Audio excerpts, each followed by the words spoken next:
Rail লাইনের পাশের ছোট্ট শহরটা খুব বেশি বদলায়নি। বদলায়নি সেই পুরনো চায়ের দোকান, বদলায়নি সন্ধ্যার বাতাসে ভেসে আসা ভাজা মুড়ির গন্ধ। শুধু বদলে গেছে মানুষগুলো। তবু ওই শহরেই বড় হয়েছিল আরিফ আর নিলয়, দুই বন্ধু, যাদের বন্ধুত্ব শুরু হয়েছিল ক্লাস 3-র এক বেঞ্চে বসে। আরিফ ছিল শান্ত স্বভাবের, কম কথা বলতো, কিন্তু মনটা ছিল গভীর। নিলয় ঠিক তার উল্টো, হাসি খুশি, চঞ্চল, সব জায়গায় আগে পৌঁছে যেত। স্কুলে কেউ নতুন এলে প্রথম বন্ধুটি হতো নিলয়, কিন্তু বিপদে পড়লে সবাই খুঁজত আরিফকে। 10ম শ্রেণী পর্যন্ত তারা ছিল অবিচ্ছেদ্য। একই সাইকেলে স্কুল, একই মাঠে ক্রিকেট, একই খাতায় অঙ্ক করা। কিন্তু কলেজে উঠতেই ফারাকটা শুরু হয়। নিলয় চলে যায় শহরের বাইরে, বড় কলেজ, বড় স্বপ্ন। আরিফ থেকে যায় নিজের শহরেই। সংসারের দায়িত্ব, বাবার অসুস্থতা, সব মিলিয়ে ওর জীবনটা হঠাৎ বড় হয়ে যায়। শুরুতে ফোন হতো, তারপর ফোন কমে গেল। শেষে শুধু উৎসবে এক দুটো কেমন আছিস। দুজনেই ভেবেছিল সময় নেই।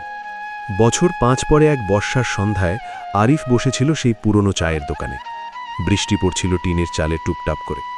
হঠাৎ দোকানের ভেতর ঢুকল এক পরিচিত কণ্ঠ। এই আরিফ, এখনো লেবু চা খাস? আরিফ তাকিয়ে দেখল নিলয়। একটু বদলে গেছে, মুখে দাড়ি, চোখে ক্লান্তি, কিন্তু হাসিটা একই। দুজনেই কিছুক্ষণ চুপ করে বসে রইল, যেন 5 বছরের কথা ওই চুপেই জমে আছে। নিলয় বলল, জানিস, শহরে ফিরে এসে মনে হলো সব আছে, শুধু কিছু মানুষ নেই।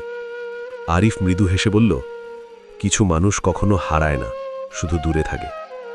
ওরা কথা বলতে শুরু করল। কলেজ, চাকরি, ব্যর্থতা, একাকিত্ব সব বেরিয়ে এলো। নিলয় বলল বড় শহরে থেকেও সে কতটা একা ছিল। আরিফ বলল নিজের শহরে থেকেও সে কতটা আটকে পড়েছিল।